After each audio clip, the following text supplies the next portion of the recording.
tolong atur. Yang tadi Anda sendiri katakan dari bibir Anda bahwa Mokom itu mengganggu. Bapak Reynold, tolong atur. Saya dari tadi berdiri menggunakan mic, saya bukan orator. Bapak tadi mengatakan saya orator, saya bukan orator. Saya memegang mic ini untuk apa tadi? Karena saya melihat teman-teman saya sudah terhimpit. Karena kekacauan tadi saya ingin mereka kembali ke sini.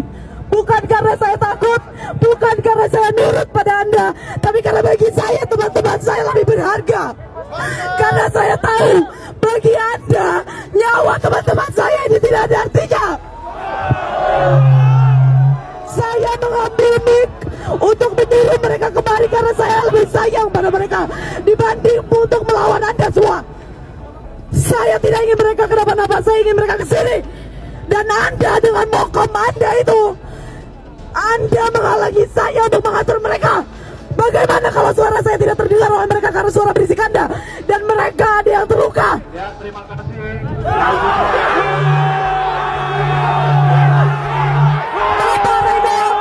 Bapak Reynold dan Bapak Kepolisian semua, saya ingin memberi kalian nasihat.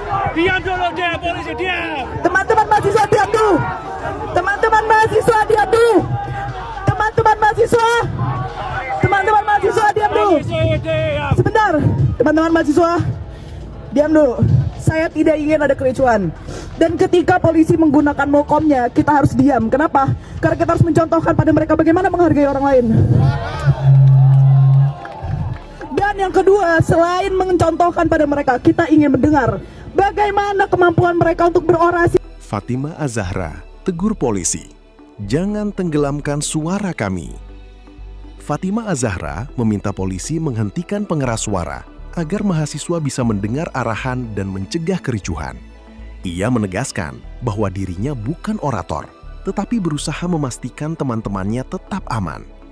Pesannya menusuk, jangan biarkan kebisingan mengalahkan komunikasi, karena satu kesalahpahaman di tengah masa bisa memicu situasi yang lebih besar. Publik tentu mereka tidak dalam kewenangan untuk membuat itu menjadi satu kebijakan di lapangan kan begitu. Jadi menurut gua kalau pertanyaannya sampai sejauh mana sih gerakan mahasiswa dikhawatirkan? Nggak ada yang perlu dikhawatirkan sebenarnya. Bukan gitu, salkap. Sebenarnya pertanyaannya bukan ke aksi mahasiswanya, tapi apa respons dari para pengambil kebijakan, bukan publik. Apa respon dari pengambil kebijakan terhadap yang disuarakan oleh mahasiswa? Itu yang sebenarnya bisa jadi bensin, gitu loh. Ini harus jadi pertanyaannya dibalik, jangan mahasiswa jadi gede atau enggak. Kenapa tidak kita fokus kepada apa yang menjadi respon pada pengambil kebijakan dong? Kan begitu. Jadi ketika kita melihat mereka melakukan itu, sebenarnya yang mereka uji adalah fakta-fakta dari kebijakan publik itu kan. Nah, kalau sudah kayak begitu maka tidak. Nah, yang saya juga komentari ini nanti komen-komen dari para pengambil kebijakan ini kadang lebih ke nervous dan nggak tenang, sehingga mengatakan bahwa misalnya ya jangan cuman ngomong doang dong, harus tapi pakai data dong. Bukan pakai data malah apa solusinya? Lah itu bukan tugas mahasiswa. Dari zaman dulu tuh selalu begitu responsnya yang saya kritik juga dari para pengambil kebijakan. Sekarang udah pakai gitu. Lo pakai data dong. Kalau pakai data masih mending. Ini kemudian jangan cuma ngomong doang apa solusinya. Ya kalau kita jadi cari solusinya mending kita jadi menteri, Pak. Itu jawaban saya waktu ada salah seorang menteri zaman kita masih mahasiswa menuntut kita begitu loh. Nah, sebenarnya kan ini lagian kalau diminta solusi mahasiswa emangnya UTS. Ya dan mereka tidak dalam otoritas untuk melakukan itu begitu. Nah, tapi apa yang mereka suarakan itu selain secara genuine menangkap suasana kebatinan masyarakat, itulah fungsi moral mereka. Pada saat yang sama mereka kemas itu dalam satu olah data yang menurut gue sih lumayan canggih buat kelas mereka gitu. Jadi harus kita apresiasi bahwa proses demo itu jangan dilihat ketika demonya aja, itu ada proses di belakangnya yang terakumulasi dari aktivitas yang mereka buat untuk membuat itu menjadi berbasis akademik dan intelektual. Ya basically kan apa yang dilakukan zaman kita dulu dengan yang sekarang itu nggak banyak perubahan. Bahwa kita turun juga based on data-data juga. Iya. Sebetulnya. Betul. Jadi kan kita terus terang saya bisa memahami kalau masuk menjadi jengah kalau ditanya datanya bener waktu di challenge datanya, boleh kalau di challenge datanya itu kan menjadi exercise intelektual buat mereka gitu kan. Dan kalau kita lihat kan di forum-forum misalnya debat-debat publik di TV dan lain sebagainya, mereka bisa tuh meresponsnya dengan santai aja gitu. Nah, yang nggak santai itu kadang masalahnya yang otoritas gitu loh.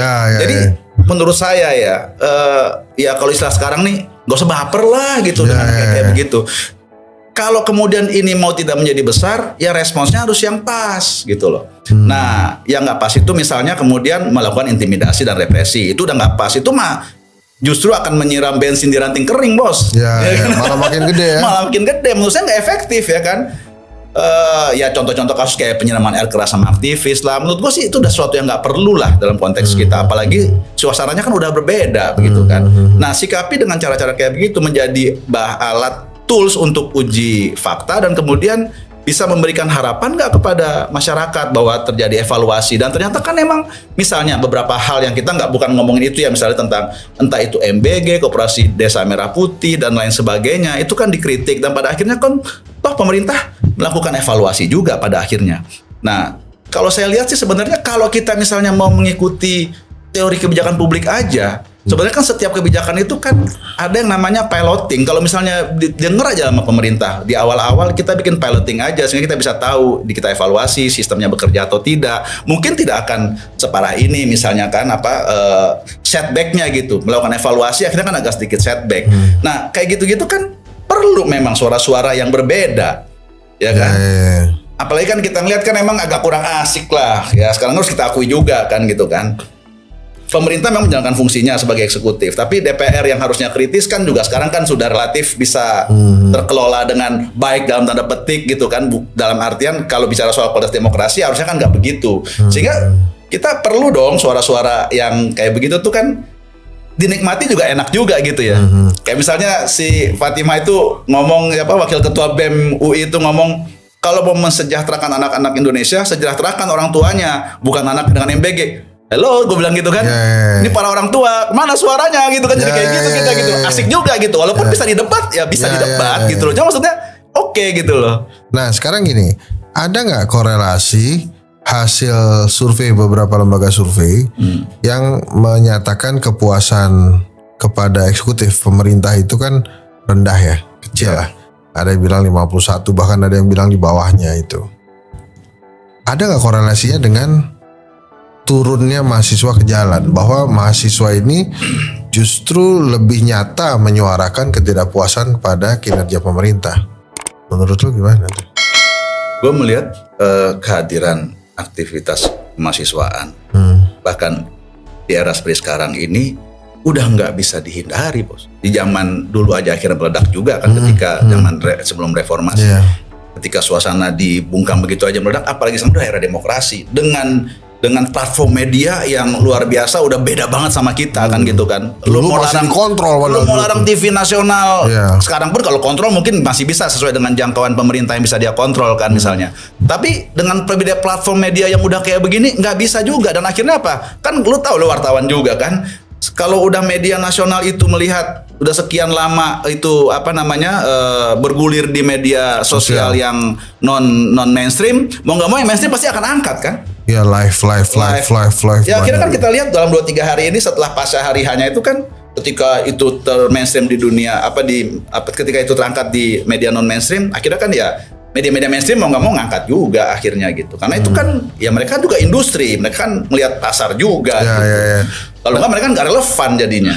Nah ini harapan nggak menurut lo aksi-aksi mahasiswa ini untuk perbaikan Indonesia? Jadi gini, kembali ke pertanyaan lo yang tadi kan gitu. Apakah gerakan mahasiswa ini kemudian mempengaruhi popularitas? Gerakan mahasiswa sendiri, menurut gua, kita kalau misal dari sisi pemerintah ya, atau dari sisi mereka yang sedang dinilai, daripada kita melihat apakah gerakan mahasiswa ini mempengaruhi kita atau tidak, karena ini sebenarnya sesuatu yang nggak bisa dicegah, ya kan? Artinya udah kemestiannya gitu ya. Bahwa gerakan ini pasti akan eksis. Mendingan kita mengelola apa respons kita atau respon kita siapa gitu kan? Apa respon pemerintah, respon yang dikritisi begitu loh. Itu yang akan menentukan apakah ini gerakan akan semakin besar. Karena besarnya ini kan bukan berarti kalau udah besar itu artinya apa? Artinya gerakan itu organik, ya kan? Ini yang juga dikhawatirkan. Dan sudah bukan lagi hanya base mahasiswa, udah melebar basisnya kan begitu. Nah, pemerintah itu atau siapapun yang dikritisi oleh mahasiswa, yaitu harus melihat apa responsnya untuk kemudian tidak membuat ini menjadi lebih besar atau malah responsnya memberikan bensin di ranting kering tadi itu yang gue bilang gitu loh. Kan gitu. Jangan salahkan mahasiswa, salahkan responsnya. Gerakan mahasiswa hadir untuk menguji kebijakan dengan data dan menyuarakan keresahan publik, bukan untuk menggantikan pemerintah mencari solusi. Namun, ketika kritik dibalas dengan respons yang reaktif, intimidasi, atau represif, situasinya justru berisiko membesar. Pertanyaannya bukan lagi seberapa besar gerakan mahasiswa, tapi bagaimana pemerintah merespons kritik tersebut. Karena respons yang keliru bisa menjadi bensin yang membuat gerakan semakin meluas. Wah, manusiawi bos. Kalau takut itu sih. Kapan? Ya terutama, jadi gini, waktu mahasiswa itu kita sebagai perwakilan pada belum masa nih, datang ke gedung DPR MPR sebagai delegasi, kemudian menyampaikan dari sidang umum Februari, menyampaikan kritikan, tapi pas sama di ujungnya itu satu kalimat yang sebenarnya kita nggak terlalu sampaikan ke publik. Maksudnya waktu itu kita bilang kita mau audiensi, tapi kalimat itu nanti kemudian menolak pidato pertanggungjawaban Soeharto. Itu implikasinya apa? Kalau tolaknya kan kemudian jangan Soeharto dipilih kembali saat itu ya. Iya. Udah habis itu kalau pulang tuh seminggu bos. Kenapa? Ya gimana ya? Kok pakai tanya kenapa bos? Lu tuh ya iseng banget sih. Depan rumah gua koramil bos. Ibu gua udah telepon, kita ngerasakan lah itu gitu. Walaupun nggak sampai se ekstrim misalnya Mas Budiman gitu ya. Tapi emang rasa takut yang waktu itu kita rasakan saat mahasiswa beda bro. Jadi maksudnya as long as kanan kiri kita masih ada teman-teman tuh, kita masih nggak terlalu deg-degan walaupun. Ya ada sih, cuma kita belagu aja karena teman-teman kan banyak gitu. Kadang-kadang rasa takut itu malah bikin adrenalin kan. Iya. Adrenalin itu mau jadi bensin kan untuk kita punya energi kan gitu. Tapi waktu itu kita nggak berhadapan sama polisi loh. Oh iya, itu kita lebih parah lagi sama kan. TNI waktu sama itu. TNI. Abri. Lo tahu nggak, inget nggak namanya apa? PHH. Pasukan Huru Hara, ya kan? Ya. Waktu itu kalau nggak dibawa Kodam, kalau kita waktu itu kan dibawa Pak Safri, waktu itu kan dia kan. Kita nyebutnya Robocop tuh, pokoknya kayak Robocop. Dan bukan seremnya, tapi kan yang kita khawatirkan kenapa? Karena mereka pakai jaket bos. Ketika pakai jaket kita nggak lihat lagi tuh nama sama RPM kan. Gimana mempertanggungjawabkannya gitu kalau ada apa-apa kan? Itu loh waktu itu ya. Nah oke Ram, sekarang gini, adik-adik mahasiswa kemarin sudah aksi, pemerintah juga sudah mendengarkan apa yang diinginkan oleh mahasiswa gitu ya. Jangka pendek solusi dari pemerintah tuh harusnya apa ya? Waduh. Apa ya jangka pendeknya ya? Kalau kita menempatkan menempatkannya di mana nih? Menempatkan gue takut salah jawab soalnya. Di mahasiswa. Kan waktu itu kan kita pada saat demo kan kita juga pengen ada respon dari pemerintah kan segera gitu. Iya. Ini ada 8 tuntutan. 8 tuntutan betul, saya juga udah baca gitu kan. Nah ini menurut lo harapan apa seharusnya bisa atau yang paling jangka pendek ya bos ya? Nah, dari pemerintah nih menurut lo? Yang paling jangka pendek ini ya tugas jubir lah. Nggak tahu di kantor jubir itu ada berapa ada berapa orang, terus ada berapa perangkat tim riset dan sebagainya. Respons itu dengan baik menurut gua. Dan itu harus terpublikasikan dengan baik. Tanpa harus kemudian melecehkan juga, ya kan? Kadang-kadang ini juga gitu loh, karena ini kan kadang-kadang otoritas ya, merasa dia di atas, sehingga kadang-kadang responnya malah bikin sebel juga kan gitu. Ya biasa aja gitu, ngerespon aja gitu. Ada tuntutan masyarakat, kasih tahu apa yang sudah dilakukan, kalau perlu ada evaluasi gitu kan. Dan mereka kan bisa mendapatkan data dari semua departemen atau kementerian yang memang menjadi sasaran untuk itu kan gitu. Itu menurut gue yang paling jangka pendek. Itu harus kemudian terjelaskan. Lalu yang kedua ya tentu kan di negara udah kayak terbuka kayak gini kan evaluasinya kan gampang, bisa dilihat day to day kan apa yang sudah dilakukan. Terus juga DPR bisa ngebantu lah dengan untuk kemudian mereartikulasi lagi itu juga kan, itu peran mereka. Iya kan. Canggih nih orangnya. Satu lagi ya. Waktu 98 lo merasa ada penyusup gak di barisan lo? Oh itu selalu ada bos. Nah, itu kan dinamika kehidupan. Lo yang lo tanya. Nggak coba lo terangin. Waktu itu lo merasa ada penyusup tuh pas kapan gitu? Mulai dari kita rapat di tempat sekretariat kita juga udah kerasa bos kan gitu. Oh, iya. Sampai di lapangan lebih kerasa lagi kan. Itu gitu. mahasiswa atau non mahasiswa? Gue udah komen deh soal itu. Itulah dia teman-teman. Jadi kenapa saya tanya itu terakhir? Ini penting buat adik-adik mahasiswa. Iya. Harus hati-hati. Makanya kita patuh ya terhadap protokol demo tuh. Jangan keluar dari lingkaran, dari tambang itu. Betul. Terus kalau udah identitas gelap, jelas. Kalau memang pakai jaket kuning, jaket kuning. ya, gitu. dan we have to know each other gitu. Jangan sampai ada yang cuma pakai jaket sama kita, cuma kita nggak tahu nih sebenarnya orang mana gitu. Aktivis 98 ungkap sisi gelap demo, takut aparat dan waspada penyusup. Pengalaman aktivis 1998 mengungkap bahwa keberanian turun ke jalan bukan berarti tanpa rasa takut. Mereka mengaku pernah tegang saat berhadapan dengan aparat, sementara dinamika aksi juga diwarnai kekhawatiran adanya orang tak dikenal atau penyusup di tengah massa. Pesannya tegas, aksi boleh keras dalam menyuarakan kritik, tetapi jangan kehilangan kewaspadaan dan disiplin. Terima kasih sudah menonton. Jangan lupa like, komen, dan subscribe. Sampai jumpa kembali.